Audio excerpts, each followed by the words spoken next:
کیوں اس وقت عام آدمی کرپشن کا حصہ بنا ہوا ہے لیکن وہ تنگ ہے.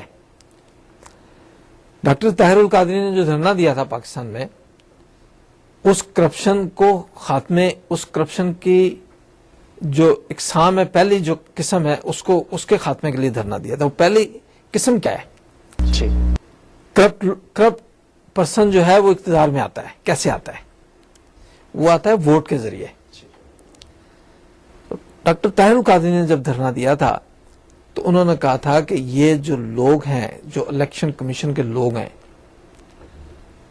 ان کو ہٹایا جائے، صاف ستھرے لوگوں کو لایا جائے، تاکہ کیونکہ یہ وہ لوگ ہیں جو الیکشن کمیشن میں بیٹھے ہیں، یہ اپائنٹڈ ہیں دونوں پارٹیوں کے، اور دونوں پارٹیوں نے مل کے ان کو جب اپائنٹ کیا ہے تو انہوں نے ان کے جو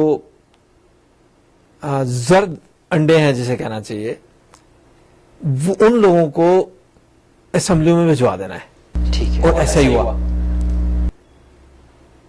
کسی نے بھی، کسی الیکشن کمیشن کے کسی بھی ذمہ دار نے جو پارلیمنٹ کے الیکشن لڑنے کے لیے نکلے تھے ان سے کوئی کوشچن نہیں کیا کہ جناب آپ نے کتنا ٹیکس بھرا، آپ کی انکم کہاں سے آتی ہے، آپ نے یہ جو غلط کام کیے اس کا ریکارڈ، ان کی ایجوکیشن کے بارے میں، آیا وہ آدمی آئین کے مطابق اس اسمبلی میں جانے کے قابل ہے بھی یا نہیں، صادق و امین ہے یا نہیں. تو اس قسم کے جب سوالات اگنور کریں گے یا نظر انداز کیے جائیں گے تو پھر اس کے بعد آپ خود اندازہ لگا سکتے ہیں کہ اسمبلی میں لوگ کیسے جائیں گے. ایک آدمی جس پر ایک الزام ہے کہ یہ آدمی چور ہے، وہ آدمی الیکشن لڑنے کے لیے جاتا ہے. آپ نے پیچھے مثالیں دیکھی ہوں گی کہ وہ ڈگری کیس کے اندر ایک شخص تھا، وہ جناب اس کی ڈگری جعلی تھی، کورٹ نے جناب اس کو وہ جعلی ڈگری لے کے اور جناب اسمبلی میں چلا گیا. بات ٹھیک ہے. مجھے اس آدمی سے کوئی اختلاف نہیں ہے، لوگوں کی اپنی ایک چوائس ہے، وہ جو چاہے کرے، لیکن میرا اختلاف یہ ہے کہ اگر ایک آدمی اہل نہیں ہے تو اس کو اس منصب کے اوپر نہیں جانا چاہیے. ہم اس کو روکنا چاہتے ہیں. تو وہ آدمی جب وہاں چلا گیا اور جب یہ ثابت ہو گیا کہ اس کے پاس جعلی ڈگری تھی، جو قانون تھا کہ اس ایجوکیشن کا آدمی اسمبلی میں آئے گا، اور اگر اس کے اوپر جعلی ڈگری ثابت ہو جاتی ہے تو وہ آدمی، اس کو جب نااہل قرار دے دیا گیا تو ایک نیا قانون بنا کہ نہیں جناب وہ ڈگری والا سلسلہ نہیں ہے، اب جو ہر آدمی آ سکتا ہے الیکشن کے لیے. اس نے دوبارہ الیکشن لڑا، اس بندے نے پہلے سے زیادہ ووٹ حاصل کر لیے. تو اب یہ ووٹ کس نے ڈالے تھے؟ یہ فرشتوں نے نہیں ڈالے تھے. یہ تو کرپشن کا ایک نمونہ تھا. وہاں پر اس ملک کے اندر لوگوں کی غربت کی وجہ سے یہ حالت ہو چکی ہے کہ چاول کی ایک پلیٹ کے اوپر بندہ ووٹ ڈال کے آ جاتا ہے. ایک پلیٹ آپ چاول رکھیں تو ووٹ ڈال کے آ جاتا ہے اس کے حق کے اندر. تو یہ جو غربت ہے، اس غربت کے ذمہ دار جو ہیں یہ افسر شاہی ہے، یہ پارلیمنٹیرین ہیں جو پاکستان کے پیسے کے اوپر، لوگوں کے پیسے کے اوپر بیرون ملک سفر کرتے ہیں، بڑے بڑے معاملات کرتے ہیں، لوگوں دوسرے ممالک سے جو امداد لی جاتی ہے وہ امداد پوری کھا جاتے ہیں، جو قرضہ لیا جاتا ہے پورا قرضہ کھا جاتے ہیں. تو لوگوں کے وسائل ہضم کر جاتے ہیں. تو یہ کرپشن کا ایک حصہ ہے. تو اس بنیاد کے اوپر جب کوئی شخص حکومت کرے گا تو لوگوں کا کیا حشر ہوگا؟ تو یہ جو ساری صورتحال ہے، اس کو روکنے کے لیے ڈاکٹر طاہر القادری نے یہ ایک بات کی تھی کہ آپ ان لوگوں کو، جو الیکشن کمیشن والے جو لوگ ہیں، ان کو تبدیل کریں اور الیکشن میں ان لوگوں کو لایا جائے، حصہ پارلیمنٹ کے الیکشن کے لیے ان لوگوں کو لیا جائے جو صادق و امین ہوں، جن کے اوپر کرپشن کے الزامات نہ ہوں، جن کی ایجوکیشن بہتر ہو.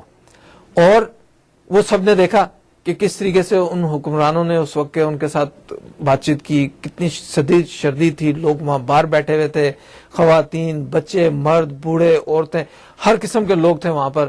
اور یہ لوگ جو وہاں پر حکومت کر رہے تھے، ان لوگوں کی آنکھوں کے اندر نہ کوئی شرم تھی، نہ کوئی لحاظ تھا، کوئی چیز نہیں تھی. انہوں نے جواب کہا ہاں جی ہم ایسا کر دیں گے، آپ جاؤ یہاں سے.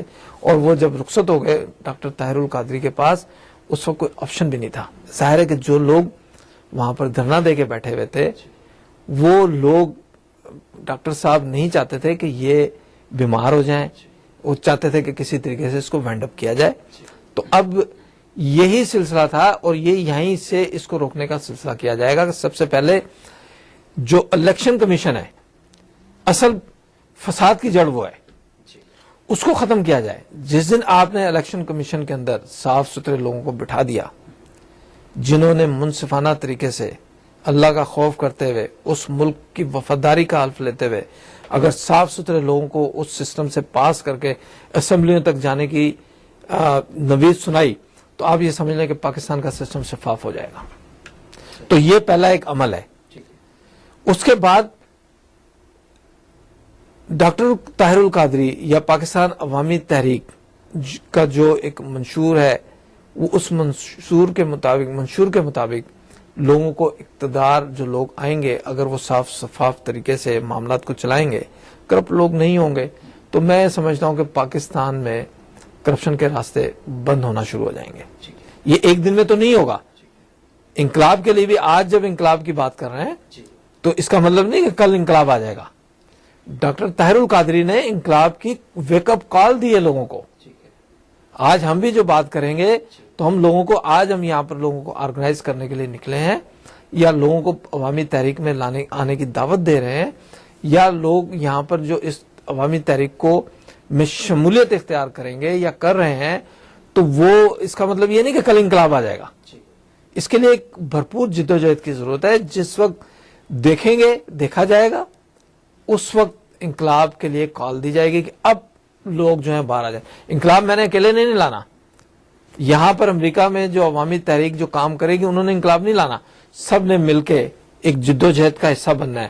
وہ جدوجہد جو ہے ڈاکٹر طاہر القادری کی شکل میں سامنے جب آئے گی لوگوں کے، تو لوگ جب لوگوں کو وہ کال کریں گے کہ آ جاؤ آج ٹائم ہے، اور اس ٹائم پہ جب لوگ باہر نکلیں گے تو وہ انقلاب ہوگا.